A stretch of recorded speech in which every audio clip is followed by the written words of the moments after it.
Coach, I understand that Angel Reese has been day-to-day. How is she handling dealing with these missed games? She wants to be out there. She's a competitor. She's a fighter. She's a winner. So, it's hard for her not being out there for her teammates, but we want her to be as healthy as possible when she is ready to come back. On Monday, we saw Sev and Camilla have some action going on. How are you feeling about that evolution of that two-man tandem? Yeah, I think it's great because of her pass first kind of mentality, her ability to organize, her ability to play in ball screens, and that's where Camilla thrives at in terms of her pace of getting in and out of screens. And so it's been great to have her, and then also it helps Rachel get off the ball a little bit more. So Sev's addition has been great for us, and we'll continue to see more minutes from her. Coach, you also talked about the culture, right? When you came on board, you talked about building a winning culture. How are you feeling about it right now and where it's currently at?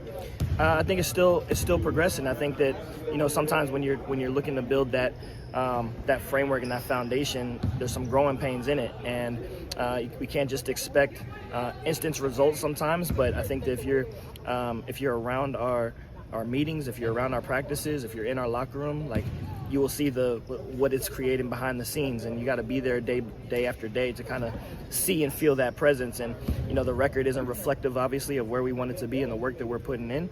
But again, it's all laying the foundation for what we want moving forward. And so nobody's happy with the losses, but we continue to fight. We continue to stay connected.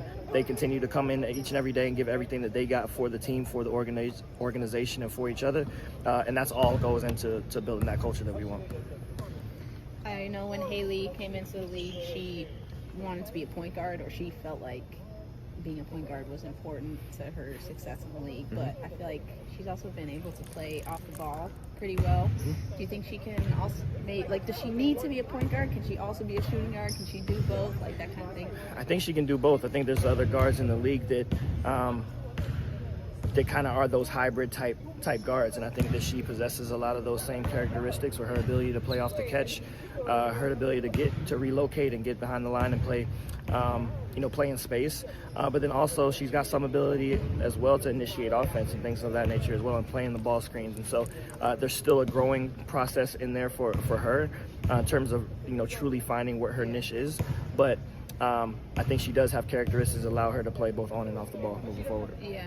And I guess she was also saying that, like, when she early in the season, she'd feel very sped up, but that in the last couple, and she obviously works on that with you all, and that in the last couple weeks she has felt better with that. Like, have you seen any signs of sort of maybe the game slowing down for her? For sure. I think some of it is more of just learning the pace of the league and how to utilize her change of speeds, and not being sped up from that standpoint in terms of on-ball pressure.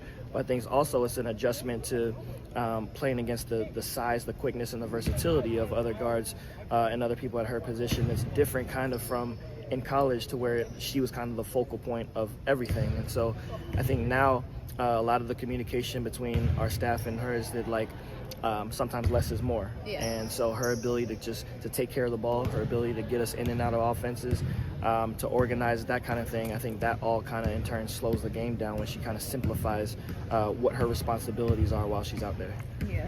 And I guess, like, when you're thinking about who to bring in at that point guard spot, like when you want to give Rachel a break, etc., like, how do you think about the difference between Sev and Haley? Like, I'm not necessarily like compare and contrast, but just like, what are Sev's strengths and then what are Haley's strengths that you can get? I think Sev's strength right now is experience, and so she doesn't get sped up.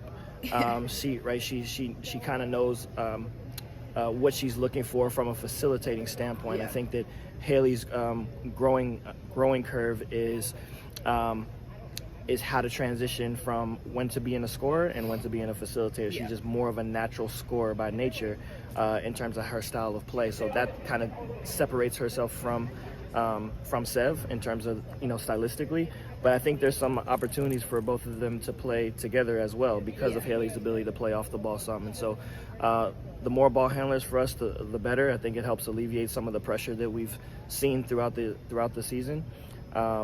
And so, they should be able to work hand in hand at times. Sure. You got anything else? Thanks. Thank you, Coach. Thanks.